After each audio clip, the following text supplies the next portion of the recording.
Francisco I. Madero, próspero hacendado del norte de México, se enfrentó 2 veces contra el gobierno de Porfirio Díaz en busca de una apertura democrática. La primera en las urnas, donde la maquinaria del régimen le propinó una predecible derrota. La segunda con las armas que llamó a tomar el 20 de noviembre de 1910 y por medio de las que consiguió la renuncia de Díaz en mayo del año siguiente. Para Madero, la revolución había sido inevitable ante la cerrazón porfirista, pero no por ello era algo deseable.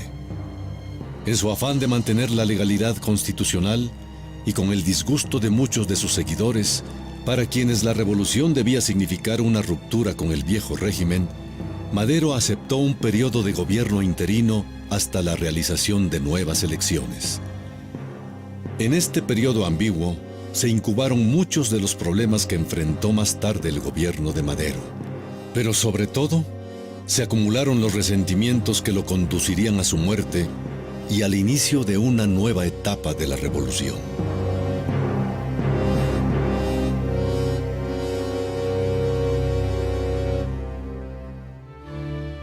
La revolución encabezada por Francisco I. Madero había triunfado. Porfirio Díaz salió del país, no así el porfirismo. En su afán de restaurar la legalidad, Madero había pactado la llegada a la presidencia interina de Francisco León de la Barra, ministro de Relaciones Exteriores de Díaz. El ejército federal permaneció sin cambios, al mismo tiempo que se ordenaba el desarme de los rebeldes.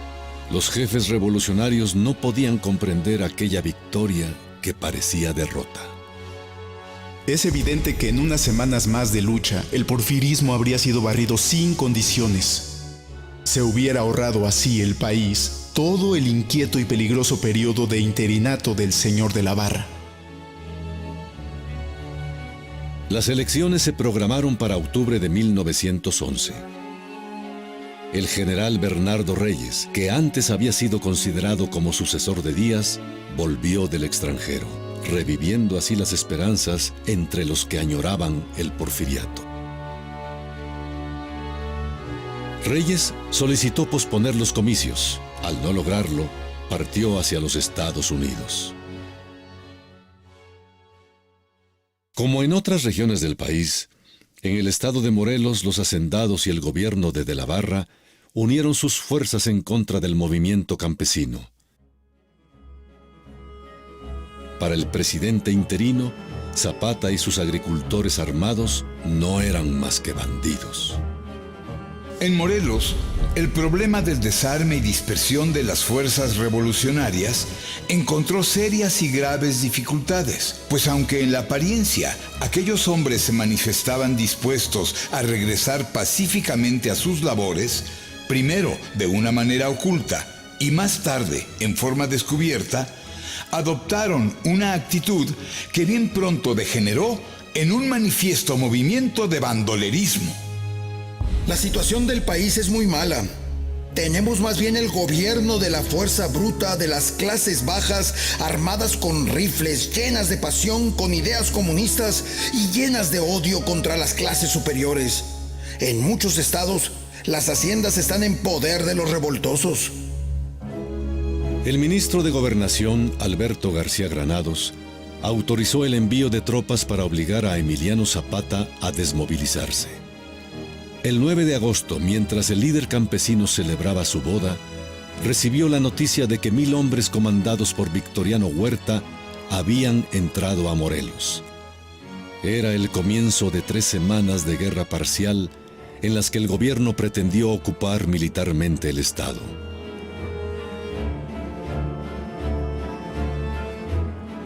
Madero, con su bondad habitual y tratando de evitar que la guerra se generalizara, viajó a Morelos e inició conversaciones con Zapata.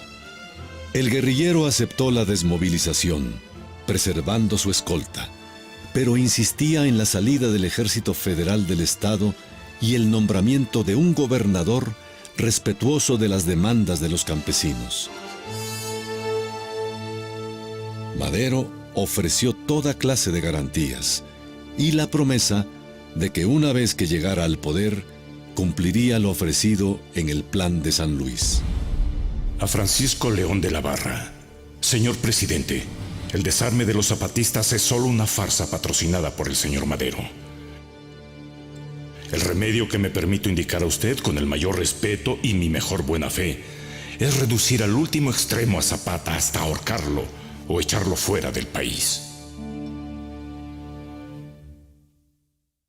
El 17 de agosto, Madero recibió la promesa del cese de operaciones del Ejército Federal y se preparó para reunirse de nuevo con Zapata. Pero Huerta, sin órdenes específicas, aunque con el consentimiento de la Barra, continuó avanzando hasta ocupar Yautepec.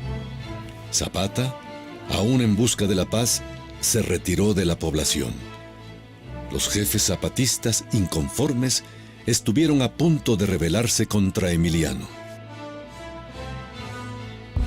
Señor presidente, en Morelos solo falta tomar posesión de Cuautla, porque aquí dicen que el gobierno nacional es impotente para someter al orden al bandido Zapata. Madero intentó reunirse con el presidente interino, pero de la Barra lo evadió. Le escribió una indignada carta y viajó a Yucatán como parte de su campaña presidencial. Se trataba del fin de las negociaciones con Zapata, que lo ve entonces como traidor. A pesar de sus esfuerzos, Madero no había conseguido convencer al caudillo del sur de sus buenas intenciones y la revolución estaba ya dividida. De la Barra designó como gobernador de Morelos a Ambrosio Figueroa, quien dio rienda suelta a la represión contra los zapatistas. A fines de agosto de 1911, los federales estuvieron a punto de capturar a Zapata, que apenas consiguió escapar perdiéndose entre las milpas. Igual que Zapata, muchos revolucionarios se sentían desilusionados por la permanencia en el poder de representantes del viejo régimen. Los propios porfiristas consideraban la bondad, tolerancia y el apego a la legalidad de Madero como debilidad. Entre sus partidarios, se le acusa de ser demasiado inocente o incluso de actuar al estilo de don Porfirio, pues en contra del sentir de la mayoría, escoge a José María Pino Suárez como su candidato a la vicepresidencia. Entre septiembre y octubre de 1911, Zapata, con renovadas fuerzas, lanza repentinos ataques guerrilleros cerca de la Ciudad de México.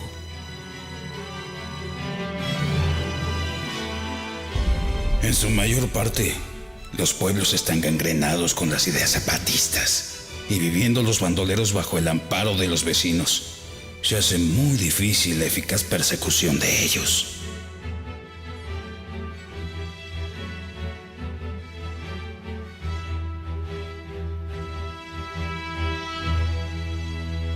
La crisis sacude al gobierno de la Barra. El secretario de Gobernación García Granados es destituido. Huerta también es relevado de su misión en Morelos. Su carrera militar, forjada en la represión contra los indios yaquis y mayas y después contra los zapatistas, parece llegar a su fin. Aunque con la escasa participación de trabajadores y campesinos, las elecciones celebradas en octubre de 1911 se llevaron a cabo en un clima de paz. En gran parte del país fueron limpias, mucho más democráticas que cualquiera celebrada anteriormente. Madero obtuvo el 98% de los votos y Pino Suárez venció a los otros candidatos a la vicepresidencia. Francisco I. Madero, un convencido demócrata, tomó posesión como presidente de la República el 6 de noviembre de 1911. Su hermano Gustavo intentó entonces acercarse a los zapatistas, pero sus esfuerzos no fructifican. Las tropas federales, ahora bajo el mando de Madero, mantienen su presencia en Morelos. El 25 de noviembre de 1911, apenas 19 días después del inicio de la presidencia de Madero, Emiliano Zapata y Otilio Montaño rompieron con él al considerarlo traidor a la revolución. Proclamaron el Plan de Ayala, que demandaba la restitución de las tierras usurpadas por las haciendas.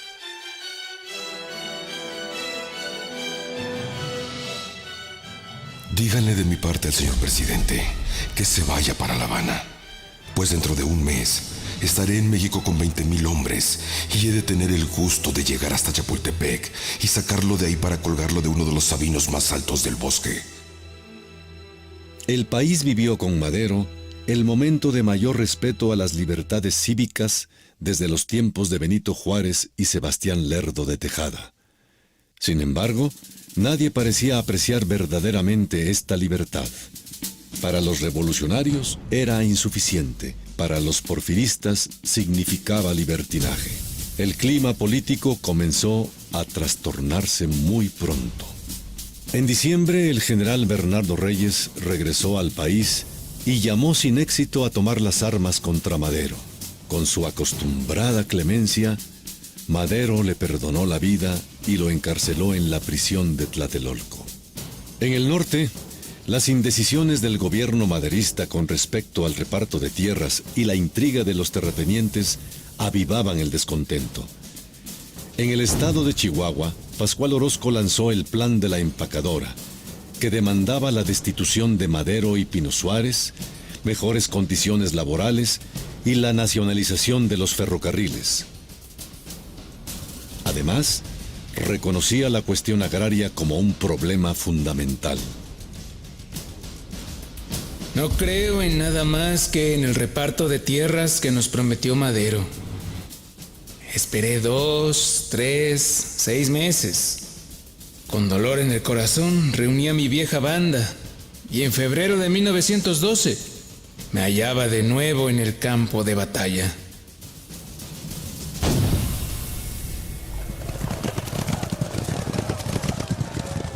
Francisco Villa permaneció fiel al régimen.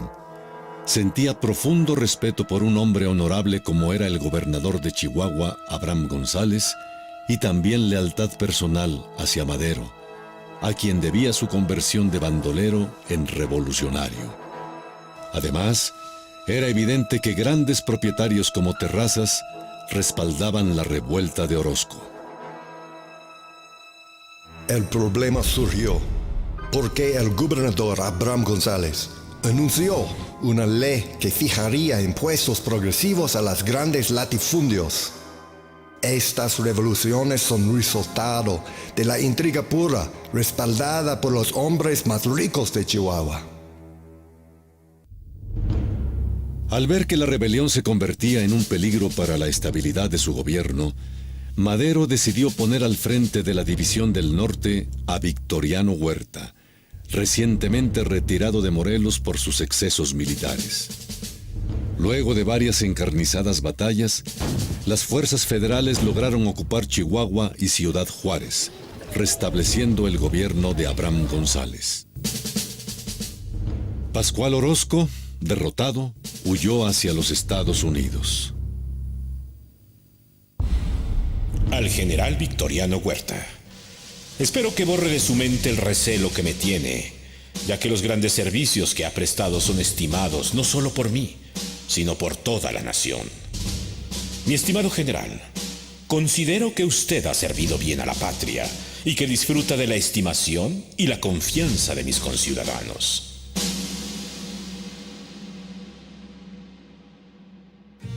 El 16 de octubre de 1912, estalló en Veracruz otra revuelta que exigía la renuncia del presidente Francisco I. Madero. La encabezaba Félix Díaz, el sobrino del tío, como le llamaban por su parentesco con don Porfirio. Díaz fue capturado, y cuando Madero parecía dispuesto a fusilarlo, la presión de la prensa y de la alta sociedad llevaron a la Suprema Corte a ampararlo, cambiando así la pena de muerte por prisión en la cárcel de Belén. Querida esposa, parece que la situación política sigue empeorando. Los complots se suceden los unos a los otros y el gobierno es impotente para detenerlos. El pobre de Pancho, como siempre, con muy buena voluntad, muy bondadoso, pero no sabe mandar. En medio de la agitación, Madero emprendió significativas reformas sociales y políticas. Introdujo el voto universal y directo, legalizó la libertad sindical y de huelga. Pero sobre todo, Madero respetó escrupulosamente la independencia de poderes y la libertad de prensa. A pesar de la libertad que se respiraba, los revolucionarios exigían mayores reformas y los porfiristas soñaban con la restauración del régimen anterior. Los diarios atacaban con fiereza al presidente y un clima de histeria se extendía por todo el país. Se hablaba de Victoriano Huerta, de Bernardo Reyes, de Félix Díaz y Manuel Mondragón, sobre cuándo, cómo y con quién se sublevarían. La policía naturalmente estaba al tanto, pero todos se hallaban como paralizados. Es claro, es evidente. Ya me he cansado de decirle al señor presidente que esta negligencia nos va a costar la vida, que vamos a pagarla con nuestras cabezas. El 9 de febrero de 1913, mientras 300 alumnos de la Escuela de Aspirantes tomaban el Palacio Nacional, un grupo de altos militares, sin encontrar resistencia, liberaba a Bernardo Reyes y a Félix Díaz para encabezar una revuelta. Horas después, tropas leales a Madero recuperaban el palacio. Cuando los rebeldes intentaban ingresar a la sede del gobierno, se les recibió a balazos. Se combatía en pleno centro de la ciudad. En los primeros enfrentamientos, Bernardo Reyes murió acribillado y Félix Díaz se retiró al cuartel de la Ciudadela, antigua fábrica de cigarros convertida en almacén de armamento que sería su plaza fuerte durante los días de la Decena Trágica. Mi primer recuerdo de la capital es la Decena Trágica. Se oía la balacera y yo creía que eran cohetes. Mi hermano me dijo, son balazos porque hay guerra. Pensé, ya no hay guerras en el mundo y mucho menos en la puerta de mi casa. Cuando llegó una carreta llena de cadáveres, yo no podía creer que estaban muertos. Tras recibir en el castillo de Chapultepec las noticias de la sublevación, el presidente marchó hacia el Palacio Nacional y decidió después salir a Cuernavaca. Victoriano Huerta, retirado del servicio por una enfermedad de los ojos, fue nombrado por él comandante de la plaza, en sustitución del malherido general Villar.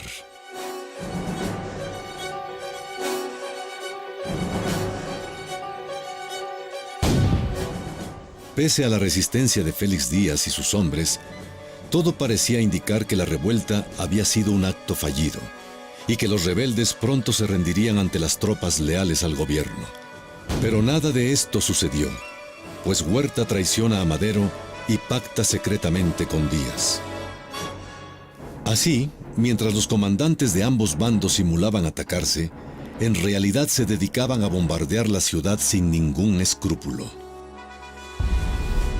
Los estudiantes que nos escapábamos de la casa durante las treguas, pudimos ver cómo los montones de cadáveres en las calles se movían al ser incinerados lentamente con petróleo o gasolina. Con el ruido de las ambulancias, el estruendo de los disparos, el hedor de los muertos, la ciudad era un verdadero infierno.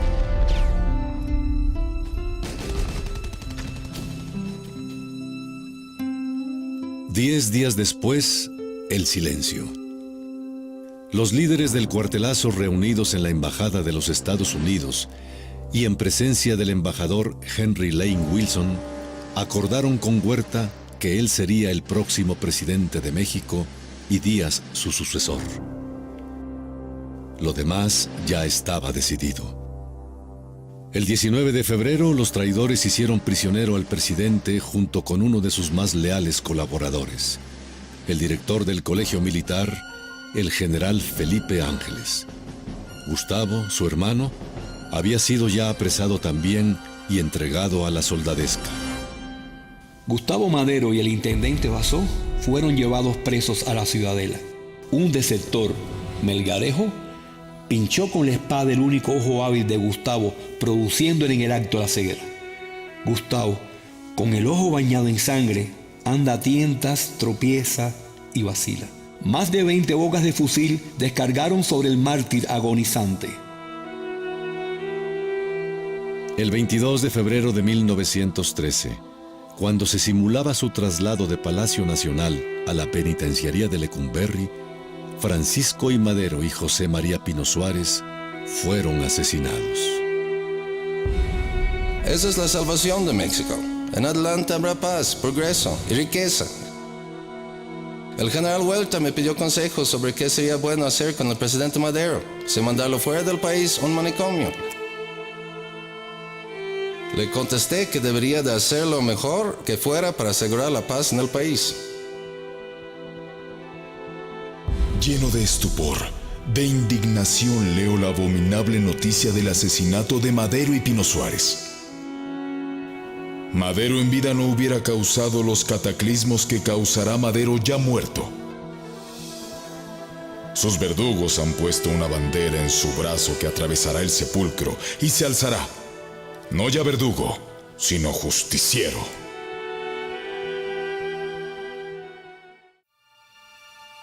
Los porfiristas recalcitrantes, algunos empresarios, así como muchos inversionistas extranjeros y una parte de la clase media, vieron en Victoriano Huerta al hombre capaz de restaurar el orden en el país. Otros se negaron a reconocerlo. Abraham González, el gobernador de Chihuahua, fue arrestado por los huertistas y ejecutado en el desierto.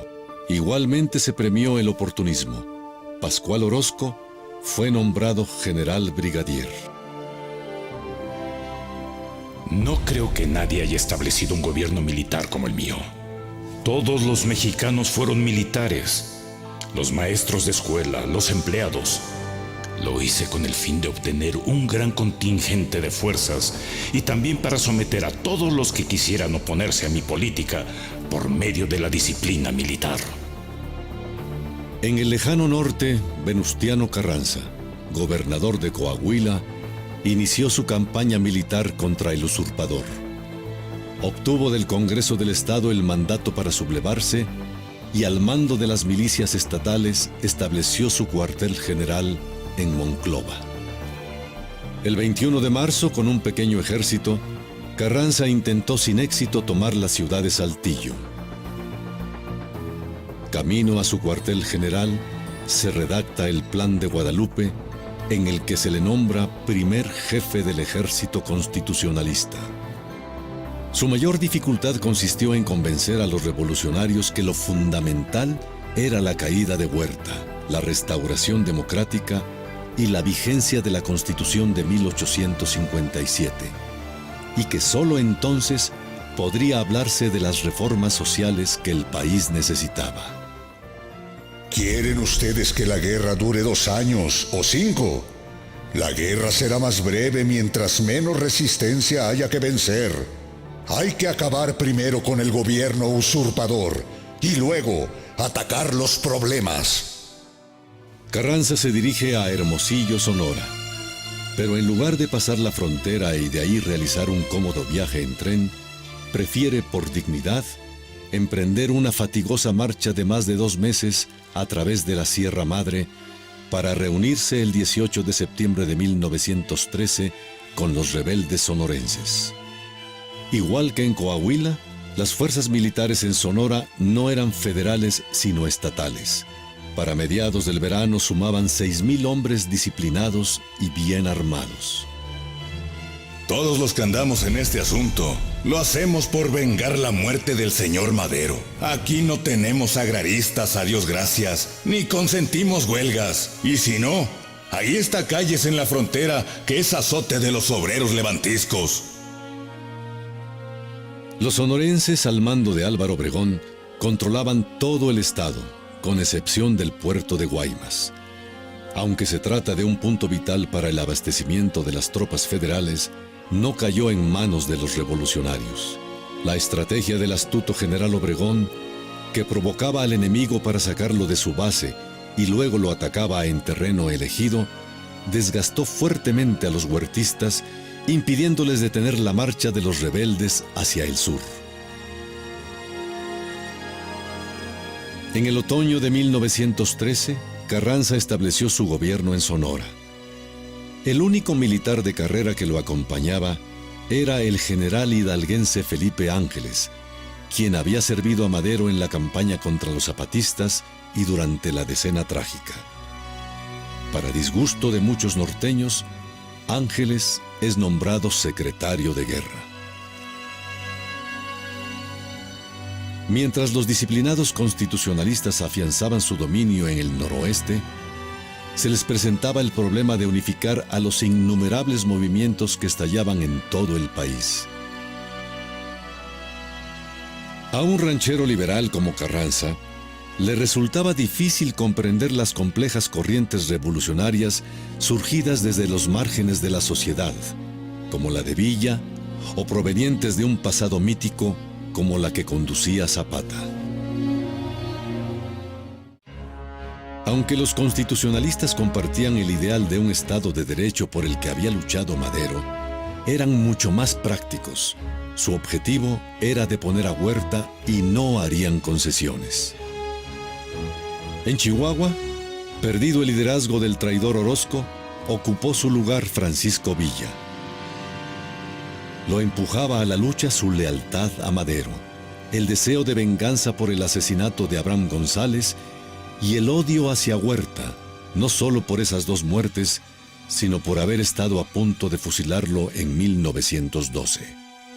Al regresar Villa al norte en marzo de 1913, la lucha era intensa.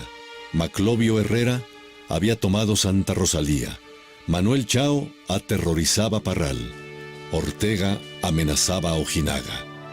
El compadre Urbina iba rumbo al sur. Villa pronto controló buena parte del ferrocarril del noroeste. Para fines de junio, las fuerzas federales quedaron reducidas a Chihuahua y Ciudad Juárez. Como en 1911, la actividad se desplazó hacia Durango.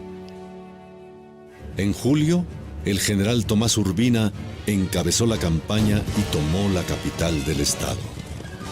El ejército vencedor, sin orden, sin jefes, penetró a la ciudad. Como una luz emprendió bochornosos saqueos. Esa noche tuvo más horror que la del marcial combate, pues la ciudad se iluminaba con el siniestro resplandor de las llamas que salían de los principales establecimientos comerciales.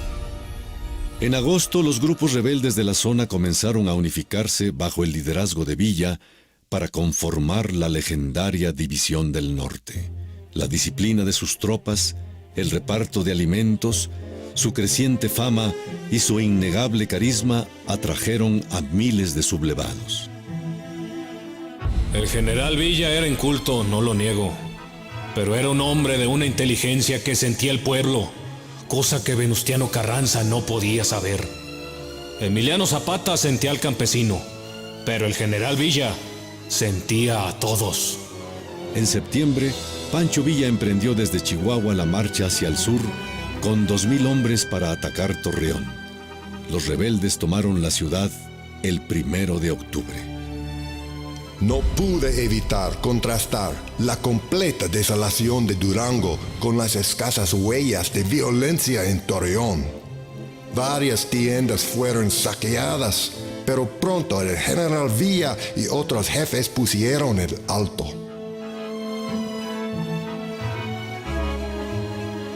Por toda la República, la revolución crecía con nuevos voluntarios, aunque mal equipados y sin disciplina. Por su parte, los federales, con reclutas forzados por la leva, defendían las ciudades con su fuerte artillería. Pero lo mismo que en 1910, eran incapaces de luchar a campo abierto.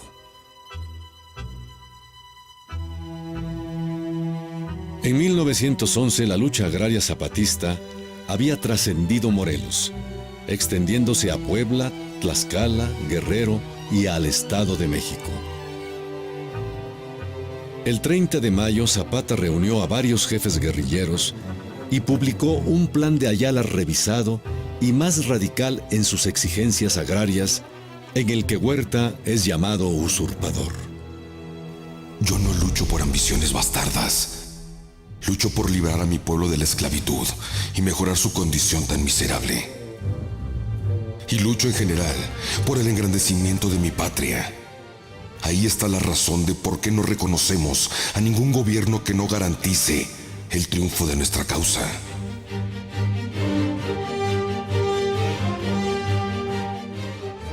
Pese al embargo de armas decretado por los Estados Unidos, los constitucionalistas se afianzaban en el norte y la rebelión crecía en Chihuahua y Coahuila. Huerta, mientras tanto, envió al grueso de sus tropas para combatir a Zapata.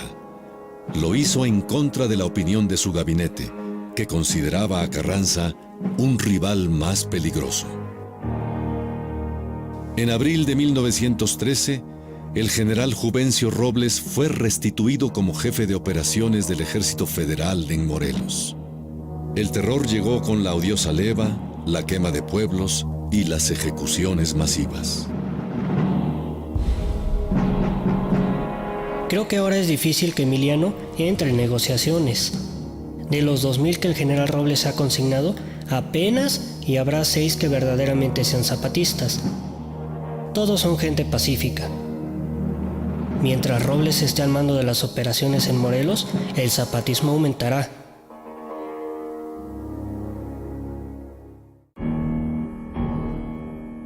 La libertad de prensa tan defendida por Madero desapareció con Huerta.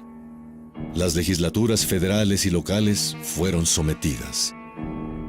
Militarizar al país era la prioridad y los generales reemplazaron a los gobernadores maderistas.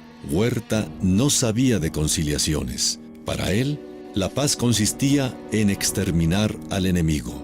Incluso rompió con su aliado Félix Díaz y relevó a los felicistas del gabinete, comenzando por Manuel Mondragón, el jefe del ejército. Según dicen, Huerta se ha comido a Félix Díaz. Huerta le ha madrugado. Blanquet es ahora el comandante militar de México, y eso quiere decir que el propio Mondragón se encuentra en sus garras.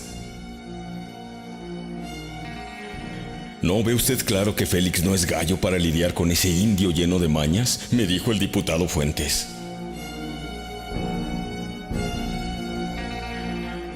En el Congreso existía una fuerte aversión a Victoriano Huerta, encabezada por 74 diputados opositores.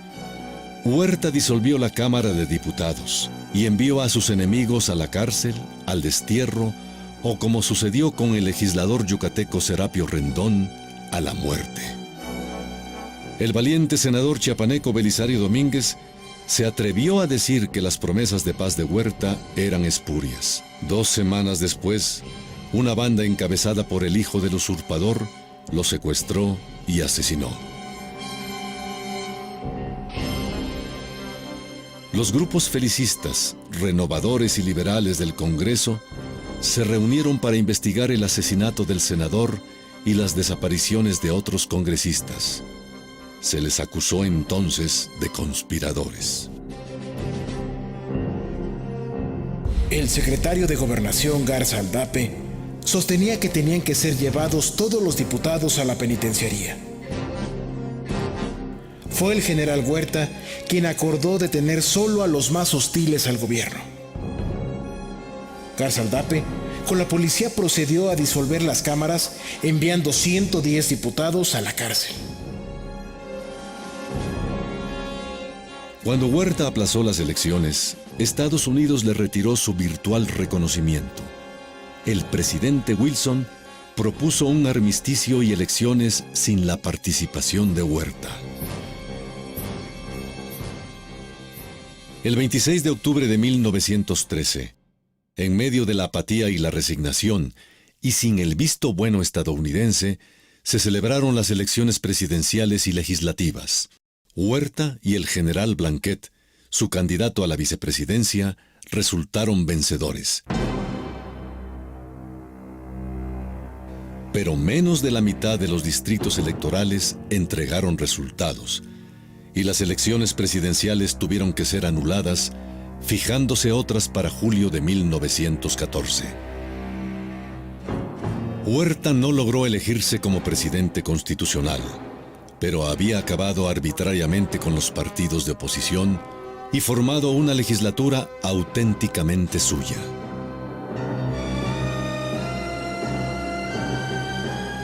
A la crisis política se sumó la crisis económica por los efectos de la guerra.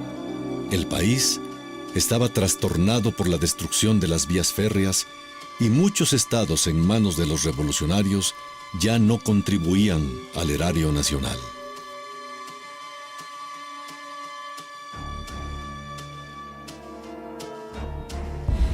Es menester recordar que el general Huerta era el hombre menos preparado para el gobierno. En la elección de hombres de Estado, se dejaba influir por una camarilla. Huerta podía haber quebrado hasta el Banco de Inglaterra.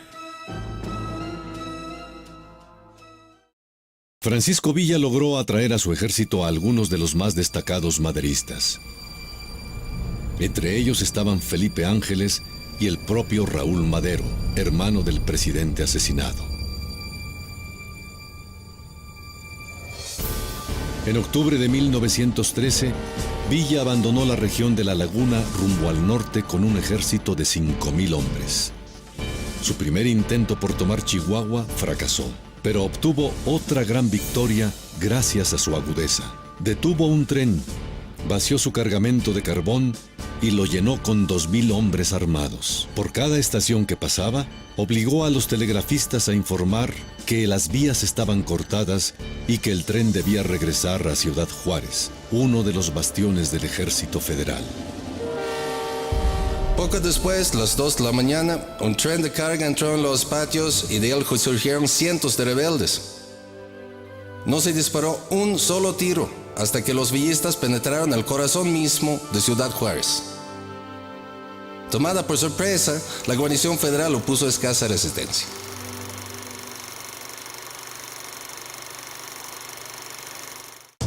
Al poco tiempo, 7,000 federales, en su mayoría orozquistas, rodearon Ciudad Juárez.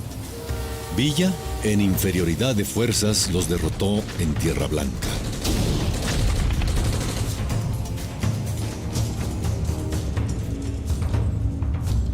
El feroz Rodolfo Fierro puso en desbandada al enemigo con una locomotora desbocada cargada con explosivos.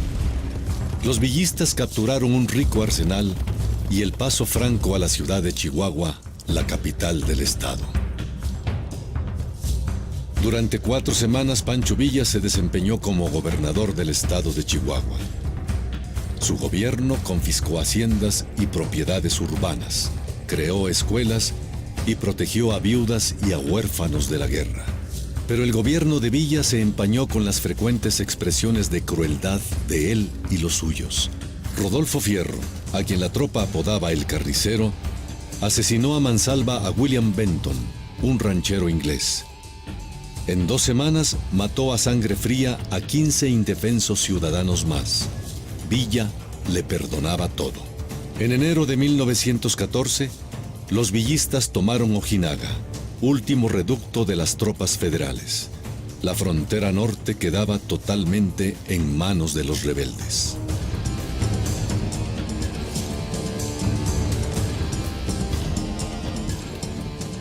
En febrero, el presidente estadounidense Wilson dio por terminado el embargo de armas. Bien equipados, gracias a esta resolución, los constitucionalistas avanzaron hacia la Ciudad de México. Las de la División del Norte eran las tropas mejor ordenadas, mejor armadas, mejor montadas y mejor pagadas que yo he visto hasta ahora en México. Aparte de la personalidad de Villa, que opaca completamente la de Venustiano Carranza o cualquier otro líder rebelde.